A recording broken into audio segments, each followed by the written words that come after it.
एक बार की बात है, एक गुरु और शिष्य दोनों एक अनजान नगर में पहुंचे। वहां पहुंचकर उन्होंने देखा कि उस शहर में सब कुछ बहुत सस्ते में मिलता था और सबका भाव भी एक समान था।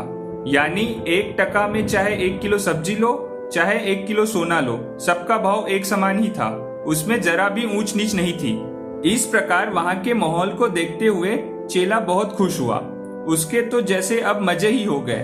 उसे अब वहां का माहौल खूब पसंद आने लगा। लेकिन उसके गुरु को ये बात बिल्कुल ठीक नहीं लगी। उन्होंने अपने चेले से कहा कि वत्स, अब ज्यादा दिन यहाँ रहना ठीक नहीं है। यहाँ का राजा बिल्कुल मूर्ख है और उसके राज में गधे घोड़े यानी बुद्धिमान और मूर्ख सब बराबर समझे जाते हैं। अर्थात यह एक मूर्खों की नगरी है। अगर यहाँ का राजा कह दे तो दिन को रात और रात को दिन माना जाता है। इसलिए अब जल्दी हमें इस नगरी को छोड़कर कहीं और जगह चले जाना चाहिए। अगर हम यहाँ रहे तो कभी भी मुसीबत में फंस सकते हैं। गुरु की यह बात चेले को पसंद नहीं आई। उसने कहा कि गुरुजी, मुझे तो ऐसा कुछ भी नहीं लगता। फिर भी अगर आप जाना चाहते हैं तो आप चले जाइए। मैं तो अब यहीं पर रहना चाहता हूँ। गुरुजी ने अपने चेले को खूब समझाया कि वो उनकी बात मान ले और उनके साथ दूसरी जगह चले, लेकिन चेले ने अपने गुरु की एक न सुनी। अब गुरुजी ने अकेले ही जाने का निश्चय किया और जाते जाते उन्होंने अपने चेले से कहा, देखो वत्स, अब जैसी तुम्हारी इच्छा, फिर भी तुम अपना ख्याल रखना और अगर कभी मुसीबत आन पड़े तो एक बार मुझे जरूर याद कर लेना। मैं उसी समय तुम्हारी मदद के लिए आ जाऊंगा। और ऐसा कहकर गुरुजी अकेले ही वहां से चले गए। अब चेला अकेले ही खूब मजे से रहने लगा और खूब खा खा कर थोड़े ही दिन में वो मोटा सा हो गया। अब एक दिन अचानक जोरदार बारिश हुई, जिसके कारण एक घर की दीवार टूट गई और उसके नीचे दबने से एक बकरी की मौत हो गई। अब बकरी के मालिक ने वहां के राजा से शिकायत कर दी। राजा ने जब बकरी के मालिक को बुलाया तो उसने कहा कि पड़ोसी की दीवार गिरने से मेरी बकरी की मौत हो गई। तो राजा ने उसके पड़ोसी को बुलाया और उससे पूछा, देखो, तुम्हारी दीवार गिरने से एक बकरी की मौत हो गई, अब इसकी सजा मौत है। ये सुनकर वो आदमी घबरा कर बोला, नहीं राजा साहब, इसमें मेरी कोई गलती नहीं है। दरअसल ये सारी गलती तो उस दीवार को चुनने वाले कारीगर की है। शायद उसी ने दीवार ठीक से नहीं बनाई होगी, तभी वो बारिश से गिर गई। तो राजा ने उस कारीगर को भी बुलाया और उससे कहा, देखो, तुमने कैसी घटिया दीवार चुनी है जो एक ही बारिश में गिर पड़ी और जिससे एक बकरी की मौत हो गई।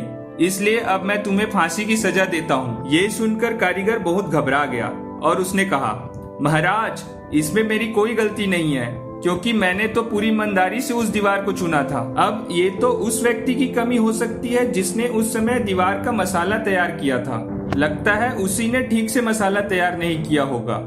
यदि वो पूरी ईमानदारी से काम करता तो आज वो बकरी जिंदा होती। अब राजा ने उस व्यक्ति को भी दरबार में बुलाया और उससे कहा, देखो, तुमने कितना घटिया काम किया है। तुमने उस दीवार को चुनने का मसाला भी ठीक से तैयार नहीं किया। तुमने सरासर कामचोरी की है। अतः अब तुम्हें फांसी की सजा दी जाती है। ये सुनकर वो आदमी बहुत रोया और उसने राजा से खूब मिन्नतें की कि उसकी जान बख्श दी जाए, लेकिन राजा ने अपने फैसले पर कायम रहा। अब फांसी का फंदा तैयार किया जाने लगा।